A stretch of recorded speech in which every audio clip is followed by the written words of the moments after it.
வணக்கம். விஜய் அவர்கள் பதவி ஏற்பாரா ஏற்க மாட்டாரா என்கிற இந்த கேள்விக்கான ஒரே ஒரு பதில் மட்டும். விசிக்கு தோல் திருமாவளவன் அவர்கள் விஜய் அவர்களுக்கு ஆதரவு கொடுப்பாரா கொடுக்க மாட்டார்? இந்த கேள்விக்கான விடயம் எனக்கு கிடைத்தது.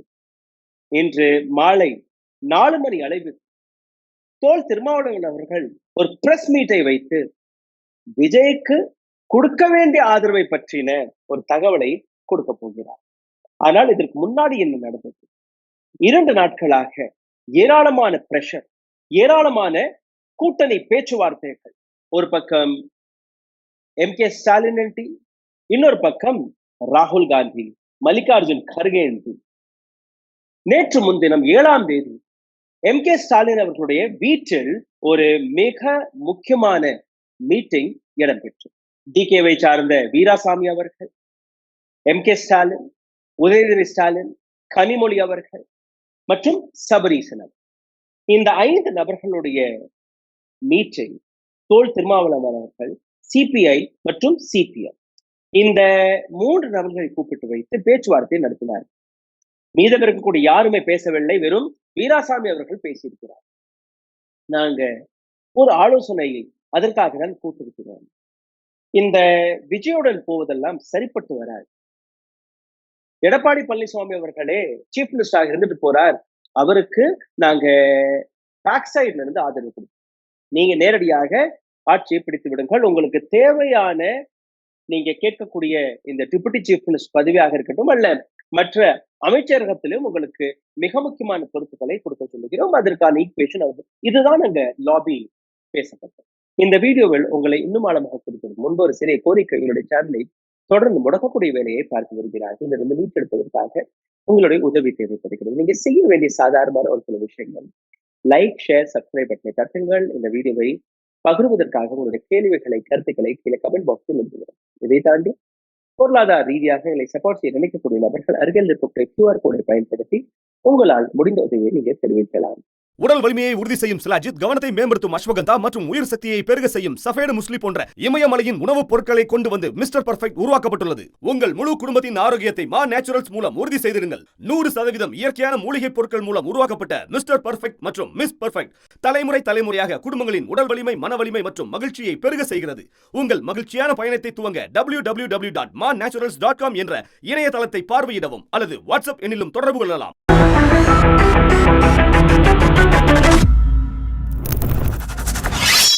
CPI மற்றும் CPM 2 பேருமே இது சரிப்பட்டு வராது.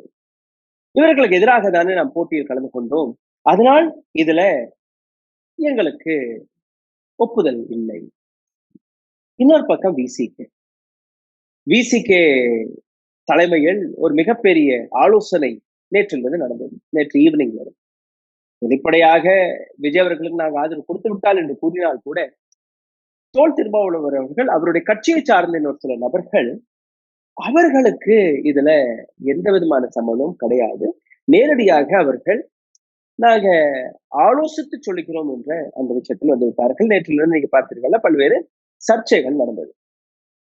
இன்னைக்கு என்னிடம் வந்த தகவல் படி 4 மணிக்கு இன்டர்னலி இட் இஸ் அப்ரூவ். விஜய்க்கு VCK சப்போர்ட்டை கொடுக்கிறார்கள், அது உறுதி 100%. அதற்கான ஈக்குவேஷன் என்ன, எப்படி அதை செய்ய போறார்கள் என்கிற விஷயத்தை இன்னைக்கு 4 மணி அளவில் நாங்க அதற்கான லைவை எங்களுடைய சேனல்ல போட போகிறோம். அதை நீங்க பாருங்க. இன்னொரு பக்கத்தில் நீங்க பார்த்தீர்கள்னா, ரொம்ப பெரிய கீ ரோலாக ராகுல் காந்தி இந்த இடத்தில் வேலை பார்த்திருக்கிறார். தமிழ்நாட்டில் பிஜேபி எதிர்த்து அனைத்து லெப்ட் பார்ட்டிகளை ஒன்று கூட்டிய விஷயத்தை மிக துல்லியமாக ராகுல் காந்தி பார்த்திருக்கிறார். கவர்னர் எந்த அளவில் பிஜேபியின் அந்த மியூசிக்கில், அந்த டியூனில் ஆட்டம் போட்டு வருகிறார் நீங்க பார்க்க வேண்டும்.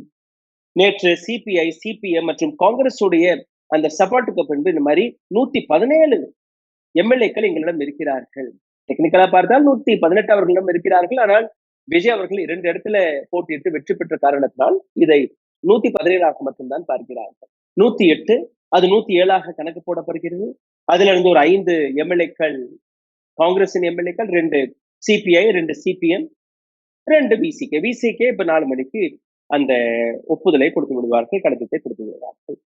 இன்னொரு பக்கத்தில் நீங்க பார்த்தீங்கன்னா ராகுல் காந்தி அண்ட் விஜய் அவர்கள் கடந்த 10-12 ஆண்டுகளாக ஒரு நண்பர்களாக இருந்திருக்கிறார்கள். விஜய் அவர்கள் அரசியலுக்கு வருவதற்கு முன்பே. அப்போ விஜய் வெற்றி பெற்ற அடுத்த நிமிஷமே முதல் போன் கால் ராகுல் காந்தி தரப்பிலிருந்து விஜய்க்கு வந்திருக்கிறது.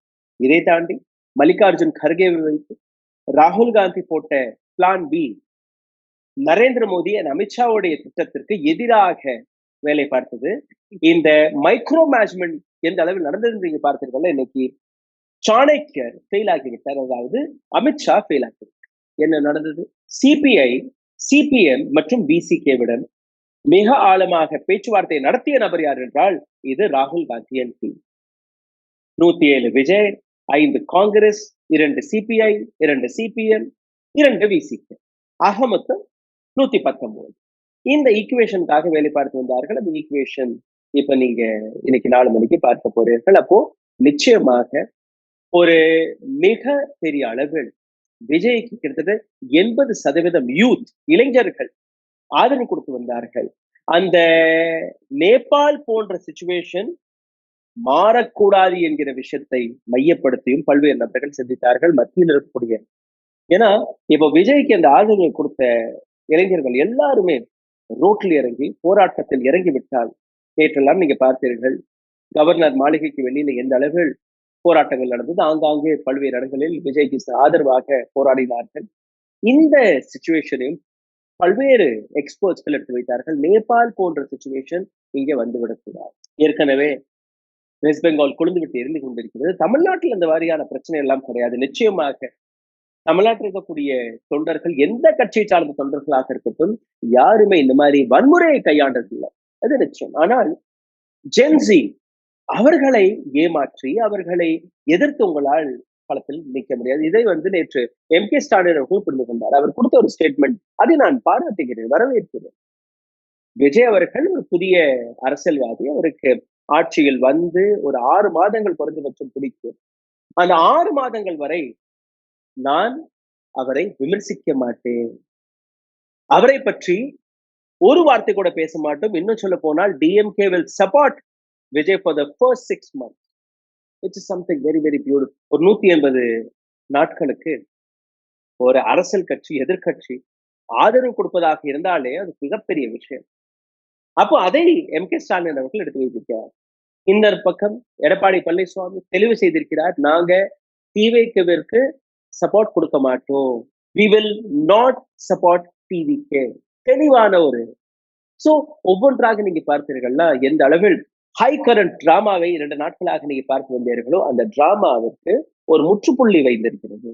இப்போ 4 மணிக்கு திருமாவளவன் அவர்கள் அவருடைய பிரஸ் மீட் வழியாக இந்த பதிலை கொடுக்க போகிறார். அதாவது கடைசி அந்த ஒற்றை எம்எல்ஏ சீட் உங்களுக்கு தேவைப்படுகிறது, நாங்க 2 கொடுப்போம். 2 கொடுத்தால் விஜய் அவர்களுக்கு ஒரு சாலிடான வாய்ப்பு. இந்த வாய்ப்பை விஜய் அவர்கள் பயன்படுத்துவார், நல்ல விதத்தில் பயன்படுத்துவார்.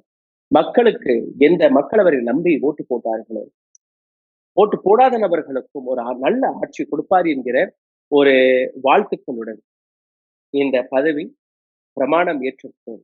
But we will be criticized as a journalist. நாங்க அந்த ஆப்போசிஷன் ரோலை நிச்சயமாக கடைபிடிப்போம். But again as I said, people's mandate is the largest. இதே போன்றுதான் 3 வேளாண் சட்டத்தை கொண்டு வந்தது அரசாங்கம் பார்லிமெண்ட்ல இருந்து. அரசாங்கம் கூறியதுன்னு நாங்க எல்லாருமே ஒன்று கூடி இந்த சட்டத்தை கொண்டு வந்திருக்கிறோம். கடைசியில என்ன நடந்தது? விவசாயிகள் ரோட்ல இறங்கினார்கள், விவசாயிகள் போராடினார்கள். அந்த விவசாயிகளுடைய போராட்டத்திற்கு முன்பு அரசாங்கம் மட்டுமல்ல, நரேந்திர மோடி அவர்களே கை கோர்த்து மன்னிப்பை கேட்டார், என்னை மன்னிப்பு விடுங்கள்.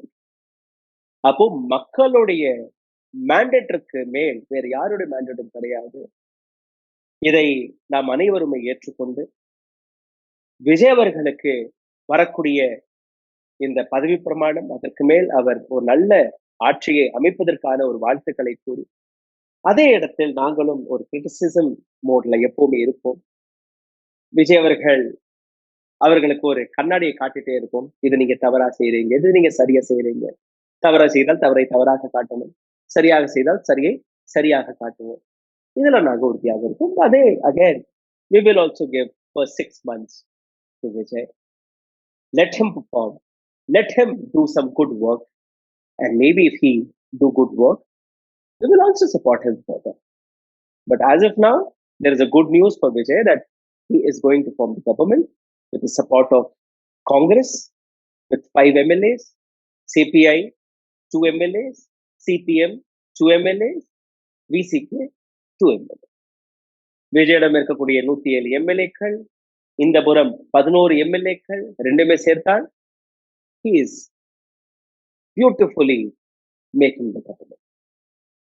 சிந்தித்து பாருங்கள். ஹை ப்ரொஃபைல் டிராமா இன்னையிலிருந்து முடிந்திடும். நாளையிலிருந்து பதவி பிரமாணம், அதற்கான வேலைகளை அவர்கள் பார்த்து தொடங்கி வருவார்கள். நன்றி. ஊடகம் கார்ப்பரேட் அரசியல்வாதிகளின் கைப்பாவையாக அடிமைகளாக இருந்தது போதும். இனி சாட்டை எடுத்து சுழற்றும் நேரம் வந்துவிட்டது. ஊடகம் பொதுமக்களாகிய உங்களுக்காக, உங்களாலேயே இயக்கப்பட வேண்டும். ஊடக சுதந்திரத்திற்காக உங்களின் பங்களிப்பை இன்றே அளித்திடுங்கள்.